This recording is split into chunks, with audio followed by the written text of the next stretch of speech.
गांव के चौपाल पर अक्सर ये चर्चा होती रहती थी कि किसका बेटा बड़ा होकर क्या बनेगा, किसकी बेटी की शादी कहाँ होगी और कौन सा परिवार कितना इज्जतदार है। उस गांव में रामेश्वर नाम का एक सम्मानित किसान रहता था। रामेश्वर का एक ही बेटा था, अजय। अजय पढ़ाई लिखाई में अच्छा था और शहर जाकर नौकरी करना चाहता था। उसका सपना था कि वो खुद की एक पहचान बनाए, लेकिन उसकी माँ शारदा देवी का सपना अलग ही था। शारदा देवी चाहती थीं कि अजय की जल्दी शादी हो जाए और घर परिवार बस जाए। उनके लिए ये मायने नहीं रखता था कि अजय की इच्छाएं क्या हैं। वे मानती थीं कि परिवार की इज्जत सबसे ऊपर है और अजय को उनकी बात माननी ही पड़ेगी। गांव में ही एक गरीब परिवार था जिनकी बेटी थी सीमा। सीमा का रंग सांवला था और वो ज्यादा पढ़ी लिखी भी नहीं थी, पर उसका दिल बहुत अच्छा था। वो सुबह से शाम तक अपने माता पिता और भाइयों की सेवा में लगी रहती। पूरे गांव में लोग उसकी मेहनत और अच्छे स्वभाव की तारीफ करते, लेकिन जब शादी की बात आती तो लोग अक्सर उसके रंगरूप का ताना दे देते।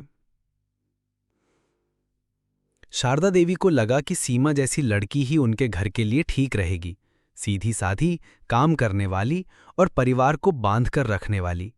उन्होंने अजय से बिना पूछे सीमा से उसकी शादी तय कर दी। अजय ने जब ये सुना तो वो हैरान रह गया। उसने माँ से कहा, माँ, मैं सीमा से शादी नहीं करना चाहता। मैं उसे जानता भी नहीं हूं और मैं अपनी मर्जी से शादी करना चाहता हूं। लेकिन शारदा देवी ने एक न सुनी। बेटा, माँ बाप जो करते हैं बच्चों की भलाई के लिए करते हैं। हमें समाज में रहना है। लोग क्या कहेंगे अगर तुमने इनकार कर दिया? शादी तुम्हें करनी ही होगी। अजय बहुत परेशान हुआ।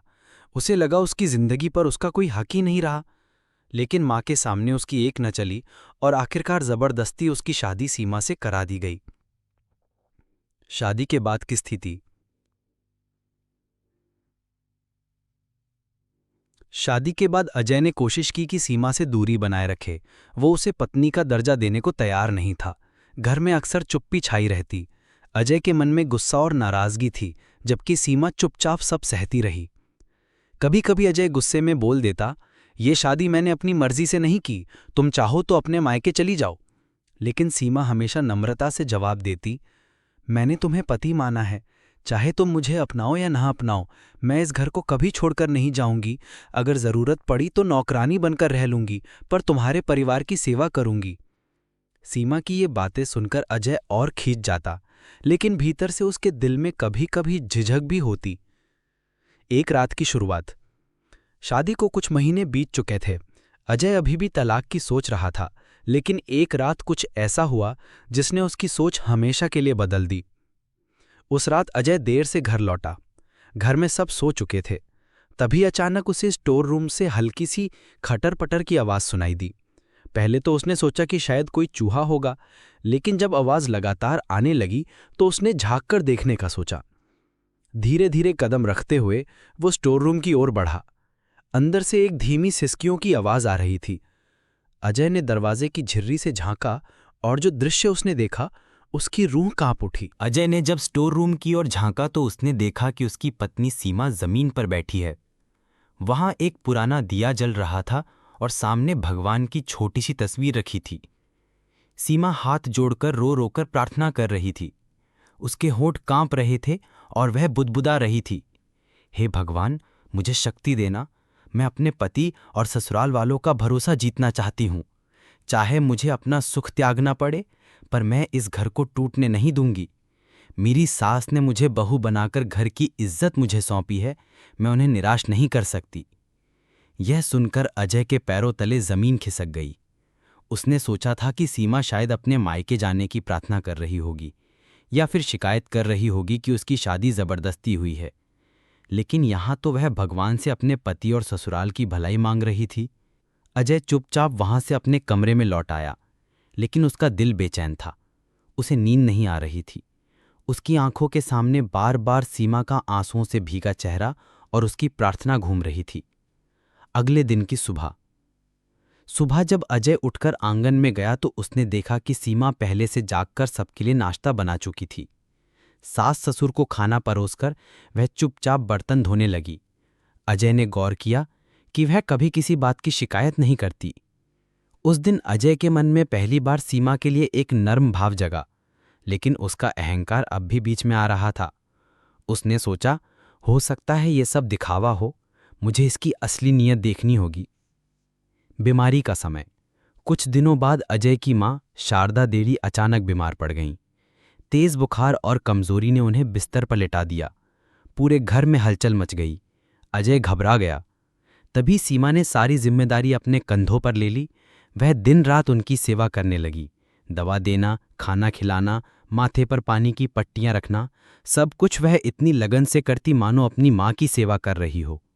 रात भर वह जागती और सुबह होते ही घर के सारे काम निपटाकर फिर से शारदा देवी के पास बैठ जाती। यह देखकर गांव की औरतें भी कह उठी, अरे क्या बहू है, सास को मां बनाकर सेवा कर रही है। लेकिन अजय अब भी चुप था। उसके मन में सवाल उठता, आखिर क्यों क्यों सीमा मेरे और मेरी मां के लिए इतना सब कुछ कर रही है, जबकि मैंने उसे कभी अपना नहीं माना। अजय का मन बदलना शुरू हुआ। एक रात जब शारदा देवी की हालत थोड़ी गंभीर हो गई तो अजय घबराकर बाहर दवा लेने दौड़ा। जब वह लौटा तो उसने देखा कि सीमा मां के पैरों को दबा रही है और खुद भी रो रही है। वह बार बार भगवान से कह रही थी, हे प्रभु, मेरी सास को लंबी उम्र देना। अगर उनकी जगह किसी को तकलीफ सहनी है तो वो तकलीफ मुझे दे देना, बस इन्हें ठीक कर दो। यह सुनकर अजय के दिल में जैसे कोई बिजली कौंध गई। उसके गुस्से और अहंकार की दीवार धीरे धीरे ढहने लगी। उसे पहली बार महसूस हुआ कि सीमा कोई बोझ नहीं, बल्कि इस घर की असली ताकत है। अजय की सोच में बदलाव। मां की सेवा करते करते सीमा खुद बीमार पड़ गई। बुखार में तपते हुए भी वह रसोई में जाकर खाना बनाती और फिर दवा खाकर थोड़ी देर आराम करती। यह देखकर अजय का दिल पिघल गया। वह उसके पास गया और बोला, सीमा, तुम इतना क्यों कर रही हो? मैंने तुम्हें कभी अपनाया नहीं, तुम्हारे साथ अच्छा व्यवहार नहीं किया, फिर भी तुम। सीमा ने मुस्कुराकर कहा, शादी एक रिश्ता नहीं बल्कि जिम्मेदारी भी होती है। मुझे अपने कर्मों से यह साबित करना है कि मैं इस घर की बहू हूं। चाहे कोई मुझे स्वीकार करे या ना करे, पर मैं अपने कर्तव्य से पीछे नहीं हटूंगी। अजय के पास कोई जवाब नहीं था। वह चुपचाप उसे देखता रहा। भीतर का तूफान। उस रात अजय देर तक सो नहीं सका। उसे याद आया कि कैसे उसने सीमा को ताने मारे, कैसे उसे अपमानित किया, और आज वही सीमा उसकी मां की जान बचाने के लिए रात रात जाग रही है। अजय के दिल में पछतावे का तूफान उठने लगा। अजय का मन अब लगातार बेचैन रहने लगा था। वो समझ चुका था कि सीमा सिर्फ एक पत्नी ही नहीं, बल्कि त्याग और सेवा की मूर्ति है। फिर भी उसके भीतर का अपराध बोध उसे चैन से बैठने नहीं दे रहा था। मां की तबीयत सुधरना। कुछ ही दिनों में सीमा की अथक सेवा से शारदा देवी की तबीयत धीरे धीरे ठीक होने लगी। डॉक्टर ने कहा, अगर इस बीमारी से आप बच पाईं तो इसका सबसे बड़ा कारण आपकी बहू है। जिस तरह इसने देखभाल की है, वैसा सबके बस की बात नहीं। शारदा देवी की आंखें नम हो गईं। उन्होंने सीमा का हाथ पकड़कर कहा, बेटी, आज तूने सचमुच मेरा दिल जीत लिया। अब मुझे कोई कमी नहीं लगती। भगवान करे तेरा जीवन सुखी रहे। सीमा झुककर उनके चरण छू ली। उस पल अजय के भीतर कुछ टूटकर बिखर गया और साथ ही कुछ नया बनना भी शुरू हुआ। अजय की बेचैनी। अब सीमा से नजरें नहीं मिला पा रहा था। उसे लगता था कि उसने उसके साथ बहुत अन्याय किया है। जब भी वो सीमा को काम करते देखता, उसका सिर शर्म से झुक जाता। एक दिन जब सीमा रसोई में खाना बना रही थी, अजय चुपचाप वहां आया और बोला, सीमा, मैं तुमसे एक बात कहना चाहता हूं। सीमा ने हाथ रोककर उसकी ओर देखा। हाँ, कहिए। अजय धीरे धीरे बोला, शायद मैंने तुम्हारे साथ बहुत बुरा किया। तुम्हें अपनाने से इनकार किया, तुम्हें ताने दिए, लेकिन अब समझ आया है कि तुम जैसी इंसान इस घर और मेरी जिंदगी की सबसे बड़ी दौलत हो। क्या तुम मुझे माफ कर दोगी? सीमा ने हल्की मुस्कान के साथ कहा, गलती करने वाला अगर सच्चे दिल से पछताए तो रिश्ता और भी मजबूत हो जाता है। मैं तो शुरू से ही आपको अपना मान चुकी थी। उसके ये शब्द अजय के लिए जैसे राहत की बारिश बनकर बरसे। रिश्ते में बदलाव। उस दिन के बाद अजय का व्यवहार बदल गया। वो सीमा से बात करने लगा, उसके कामों में मदद करने लगा। दोनों साथ बैठकर खाना खाने लगे। धीरे धीरे दोनों के बीच बातचीत और अपनापन बढ़ने लगा। गांव के लोग भी हैरान थे। पहले जो अजय सीमा से दूरी बनाता था, अब वही हर जगह उसके साथ नजर आता। त्योहार का दिन। कुछ समय बाद गांव में एक बड़ा त्योहार आया। घर को सजाने की जिम्मेदारी सीमा ने संभाली। जब लोग घर आए तो हर कोई कहने लगा, वाह, बहू तो सचमुच लक्ष्मी है, इस घर की रौनक बढ़ गई है। अजय ये सुनकर गर्व से भर गया। उसे लगा कि सीमा ने ना केवल उसका घर संभाला, बल्कि उसकी सोच भी बदल दी। एक भावुक पल। रात को जब सब सो गए, अजय और सीमा आंगन में बैठे थे। अजय ने कहा, सीमा, अगर उस दिन मैंने माँ की बीमारी के दौरान तुम्हें ना देखा होता तो शायद मैं कभी नहीं समझ पाता कि असली सुंदरता रूप रंग में नहीं बल्कि इंसान के त्याग और सेवा में होती है। सीमा ने धीरे से जवाब दिया, रूप तो समय के साथ बदल जाता है, पर दिल की अच्छाई कभी नहीं बदलती। अजय ने उसकी ओर हाथ बढ़ाया और कहा, आज से नहीं बल्कि हमेशा के लिए तुम मेरी पत्नी हो, मेरी साथी, मेरी ताकत। सीमा की आंखों से खुशी के आंसू बह निकले। वह जानती थी कि उसके धैर्य और सेवा ने आखिरकार उसके पति का दिल जीत लिया है। गांव में मिसाल। कुछ महीनों बाद ही अजय और सीमा का रिश्ता इतना गहरा हो गया कि गांव के लोग उन्हें मिसाल मानने लगे। लोग कहते, देखो, पहले तो ये शादी जबरदस्ती हुई थी, लेकिन अब यही रिश्ता सच्चे प्यार और सम्मान का उदाहरण बन गया है।